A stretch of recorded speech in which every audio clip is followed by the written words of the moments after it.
we've taken to the road. We're on a mission to interview successful entrepreneurs. 90% of startups fail, and we want to help change those stats. Our final stop on this road trip is our hometown of Dublin, where we're joined by Niall O'Gorman from Channelsight, who chats to us about the importance of retaining customers you've managed to win, and he talks about some of the hard times founders can go through. So one thing we're going to talk about today, there's a lot of business owners that are watching this that are selling, right? And they want to sell and get the MRR up so they can get investment or they can exit depending on what stage they're at. How important is it to retain business once you win it, and what's the best way of doing it? I suppose probably a good place to start. Sure. So it's a catch-22. In the beginning, you're kind of selling anything to anyone just to get a deal over the line, and that's fine because your investors, if you have them, if you've got a seed stage or you've got your Series A, all they want is momentum. So they don't really care as long as they see who you're selling or what you're selling, just get it as long as the needle's going in the right way. Exactly. And so they're not even really concerned about the pricing, they're not concerned about profitability. All they care is there stickiness with the product? Can you sell it? Are people receptive to it? And then as time goes on and you start to, I suppose, refine the business model, you start to find that they're saying, okay, well, how can we make this repeatable, but also sustainable? So we've taken on 2 funding rounds. We were bootstrapped up until the Series A, and there's expectations that we're going to hit a certain exit MRR rate. And the difference between a kind of a complete total revenue amount by the end of the year versus the monthly recurring revenue or the MRR, as a SaaS business, it's the trajectory.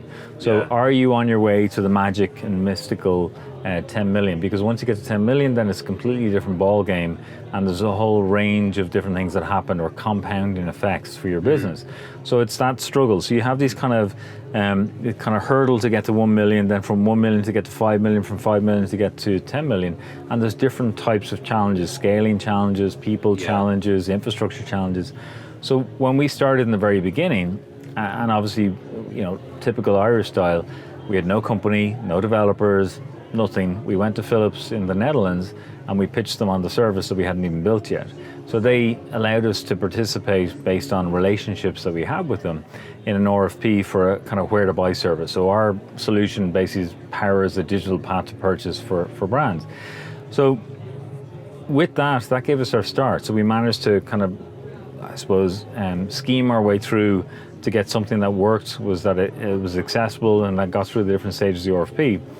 And when we got that deal cut, and we still have Philips as a customer, what they liked was that kind of tenacity, the can-do attitude, and why a lot of global brands that I would know, and even when I was within global brands before I went on the startup journey, they love working with Irish people because there's no nonsense. It's a can-do attitude, we'll get it done. Okay. Yeah, were you transparent with them? Because a lot of people will say, I had the courage to go in and pitch these, but a product they didn't really have, but they happened to sign it and we figured it out later. Were you more transparent to say, we don't really have a team yet, but if we work with you, we can get one? Totally transparent, really? And that's our style. So the reason we have maintained 80% plus of the customers that we've originally signed, and the revenue in a similar fashion, and our renewal rates are very high, is because we're painfully transparent. We're transparent to the point that we're embarrassed about how transparent we are, because it works. So I've been on the other side in large companies like iAmiga and Gateway and Mondelez buying these kinds of services, and there's nothing more frustrating than when you back somebody and they let you down. Yeah, because it reflects badly on you, and then you're pissed off, and And at the end of the day, you're just trying to be successful, and you want everybody to win. So you're trying to deliver something, your boss is trying to deliver something, your unit is trying to deliver something. So if you back a horse, which is innovative and maybe not quite polished, you're taking a big risk. So when that happens, the startup or whoever's on the other side needs to lean in and be transparent, come what may. If it's a shit show and everything's going wrong, as long as you let people know something can be done about it. And when everything is going well, everybody's your friend. But when something goes wrong, that's when you really find out the nature of the partnership. And I suppose we pride ourselves that it's when things go wrong, we really roll in, and we're in the trenches with the brands, and we have their backs. And that has served us well. And if you look at any of the kind of Irish startups or companies that have lasted or stood the test of time, they tend to follow a similar mentality that it's, work hard, play hard, and you want to do good business, and it's all relationship based as well. That's another critical There's a lot of companies that we interview, right, and a lot of startups that we talk to where it's important when you say that you work hard and you play hard, right? And a lot of them don't play hard. Like, they literally just work hard, because we've interviewed people in the past, and we've actually interviewed people here in Dublin as well, who have burnt out. They've literally burnt out. So tell us more what you mean by play hard, because so many people aren't. Like, they literally aren't. Yeah, so like, I'll be honest, I could bullshit you and say that we've got perfect work-life balance and everything's fine and doing yoga in the mornings and meditation in the evenings. Yeah. That isn't the case. And a little bit of work in between. Exactly. Yeah. So, me personally, and again, just being transparent, when we kicked off this journey with Channelsight, I was already working a full-time gig with Mondelez based out of Zurich. I was on part of the global e-commerce team. Mondelez had sold the coffee division to another company called JDE. I was helping on that transition. And then I had this startup thing called Channelsight that we were bootstrapping, myself and John Beckett, who's the co-founder. Yeah. And so I literally got to the end of 2015, just before we took on the financing, and I was ready to have a mental breakdown. Like, I was exhausted. And I'm a workaholic by nature, and I see you guys and how you hustle on the whole thing with the startup plan. And if it's in your nature, if you can combine doing something alongside or outside of that just to kind of decompress. So I would do, long distance paddle boarding, hiking, other things, just try and decompress. Yeah. But I'm not great. Like a lot of people who are based in startups are not. Ironically, you'll find that the people who are terrible at taking time off are very good at telling their team to take time off. Yeah, but don't do it themselves. Exactly. Yeah. So you kind of need the reverse to happen, where your team recognizes it, which, fair play to them. You guys need to work harder while I shoot off. Exactly. But they will come back, and fair play to the team. They notice these things. Yeah. And that's why there's people where you want to work with them again and again and again. There's a particular guy that I've worked in 4 companies now called Mustafa Fawzi, who's our head of global implementations in the UK. And the reason is because those are the people who have your back. So come what may, they're going to be there beside you. But also when you're down, they're pulling you up, and when they're down, you're pulling them up. Yeah. And the big thing you got to figure out is that it's a long journey, and you got to survive through all the different trials and tribulations, and nobody's got to figure it out. Yeah. It's funny though, like when you work for someone, right, and you have a sick day, whether it's a genuine sick day or not, right, it's a sick day. And I always find that, like, when you do your own thing, like, even when you have a genuine sick day, you feel guilty as hell. You know what I mean? Like, so, like, it's very hard. Like, the whole, like, mental health thing and work-life balance it's difficult, especially when it's your own company, because you think if you're not there, either one, you're letting the team down, or number two, you're letting the company down. So it's so hard to kind of balance that. How does Channelsight, obviously you want to hire people that are on the journey, right? You want to hire people that see the big vision, that are on the journey with you in this, right? And then you say they understand when you're getting stressed and things are tough, and we had a chat earlier on with a founder. It was really interesting. How do you get people involved in that journey, but at the same time not put the stress downhill on them, because they don't have to worry about funding rounds. They just have to do their job. What way do you manage, we're on this journey together, and that's the vision, but also separate that sort of founder employee thing as well? Sure. Look, I think it's the same when I came up to the ranks in large companies. You got to do that whole thing where you move over from somebody who's working on the team to managing the team. And it's not easy, because you're moving from the person who goes out for a couple of beers with these people, then all of a sudden you're the manager and nobody wants to go and have a couple of beers with you. But in Channelsight specifically, if you think of, it would be unrealistic to expect that everybody drinks the Kool-Aid and everybody thinks that, Channelsight's amazing, blah, blah, blah, blah, blah. People are there first and foremost for a job, and they need to do that job because they want to make money, and that money is going to help them pay the rent and save towards the house, get married, etc. So you got to be pragmatic about these things. And unless that person has a lot of stock in the business, or they're getting extremely well treated, they're not going to think about it in the same way that I would or John would as co-founders. But if somebody is treated well and they've got opportunity, and they're not being micromanaged, and there's clear rules in the game, and there's good compensation if you do well, then they tend to flourish.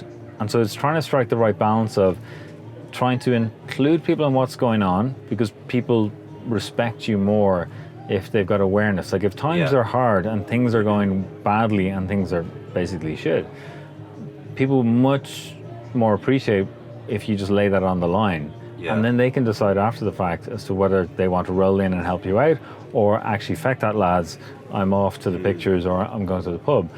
And that's when you find out who are the people who really want to be involved in this and are passionate about it, but also who are the people who are actually brilliant at their job, but they also care about their family and they also care about things outside of that. And you need a mixture of everybody to get the company to go forward. So if you were to take a kind of blanket approach of, you're bad because, you haven't drunk the Kool-Aid and you're not 100% or 110%, it's not that kind of Gary V hustle, then you're not going to have a company for very long. You need a lot of people to help you on the journey, and that's going to evolve over time. And you're going to have people who get to a level and they just want out because they're tired and fed up and sick of you plus the company.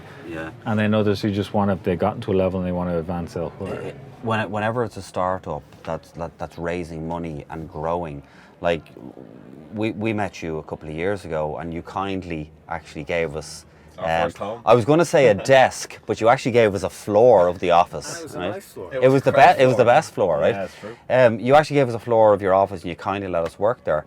And when you first move into an office, say, and if you're coming in as an employee and you see that this company you're working for has, after hiring a building, right, with 4 floors, and you're only taking up 1 floor, you know that, like, okay, there's growth here, there's potential, I can really go places in here. Have you kind of felt that from your staff, that they're kind of gone, right, I see how much you're looking to grow because you've already, like, shown it to them pretty much in the office. So, like, there is, like, that little bit more where they can go, yeah, I see where I can go here. Yeah, I think that, honestly, from the journey we've been on, the biggest lesson that we've learned, and myself and John have talked about this quite a bit, is that in the beginning, you think you're doing the right thing by kind of holding things back and protecting everybody from the bad news and not giving them an insight of what the investors are saying and the pressures that are kind of making you feel like shit or pressured or whatever.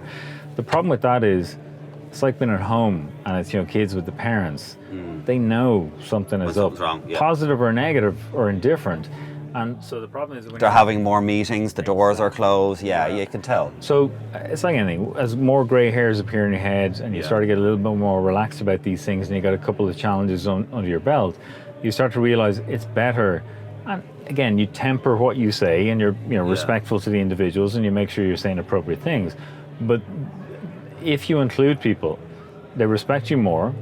They can then make a choice as to how they want to react to that information.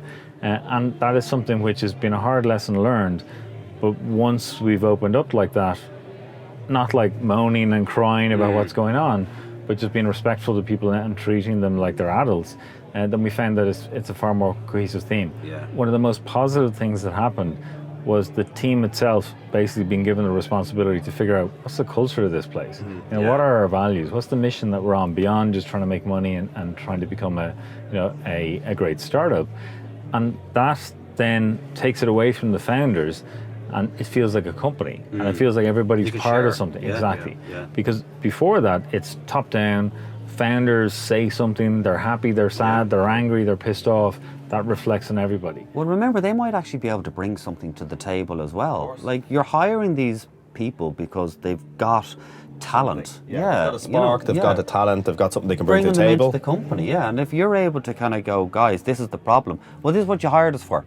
This is what the solution could be. So you've hit the nail on the head. So one of the things where one of the early managers that I had when I was in Geba Computers was that he said you've got to learn, and it's going to be a hard lesson learned that when you're used to doing is to delegate. And it's very hard to let go, but the reason you need to let go is because if you let go to the person behind you, you've got some level of confidence in them. One, it inspires them that there's opportunity and they're not wasting their time, but also allows you to look forward and you to focus on the things that are coming up on the horizon. So I couldn't agree more.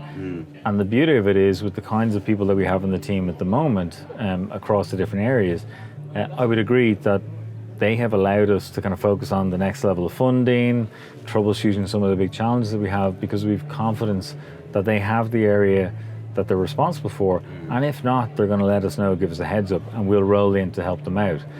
And they are definitely the kind of people that you want to hire. And those people are hard to come by. And you have to make sure the environment that they work in is a safe environment, good working conditions. But the biggest thing is kind of psychological safety, in the sense that yes, people are going to squabble, there's going to be arguments, etc. But on the whole, that it's a calm, kind working environment, and people know that they check in to do good work, they're going to get recognized for it, and that we have to have fun. You have to blow off steam. There has to be some outlet from all the stress that happens day to day. Enjoyed the video? Like to see more? Subscribe below.